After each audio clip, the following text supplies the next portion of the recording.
हर गलती एक नया पाठ है और हर सुधार एक नई शुरुआत। आप जो सामने देख रहे हैं वो समझ ही गए होंगे कि ये कटहल का पौधा है और ये 2 पौधे हैं।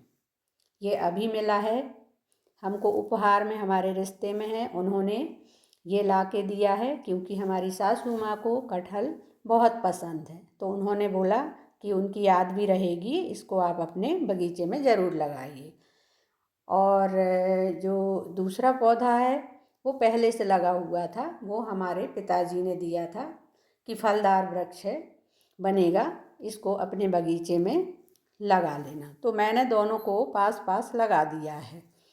लेकिन किसी ने कहा है कि कटहल अपने हद की ज़मीन में लगाने से उन्नति रुक जाती है, तरक्की नहीं होती।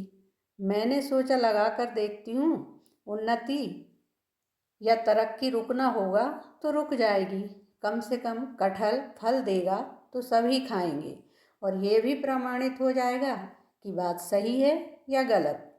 अपनी अवनति या बर्बादी का दोषारोपण कटहल के छोटे छोटे पौधों पर नहीं डाल सकती। अपनी उम्र के अधिकांश वर्ष तो मैं गुजार चुकी हूँ। यदि कुछ बिगाड़ होना होगा तो वो भी सही। जब कटहल नहीं लगाया था तब भी तो जिंदगी के बड़े से बड़े उतार चढ़ाव से गुजरी हूँ और उनका सामना किया है। मुझे समझ नहीं आ रहा है कि कोई भी पौधा अशुभ कैसे हो सकता है। कटहल ही नहीं, कुछ अन्य फलदार पौधों के बारे में भी मैंने ये सुन रखा है कि उनको अपने हद की ज़मीन में या बगीचे में नहीं लगाना चाहिए। जो अभी पेड़ ही नहीं बने, छोटे छोटे पौधे हैं, उनको उनको भी लोग अपने बगीचे में या घरों में लगाने से कतराते हैं। तो मैंने तो दोनों कटहल को लगा दिया है, एक जो मेरे पिताजी ने दिया था और एक जो मेरे रिश्ते में है उनने दिया था। और उनकी सोच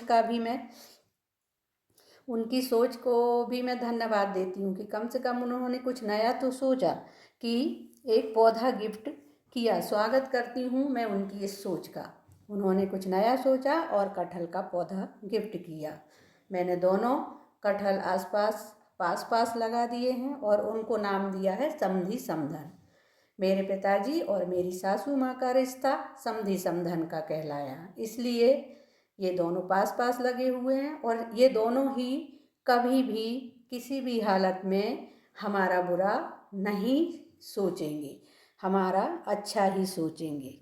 आप बताइए मेरे विचार कैसे लगे।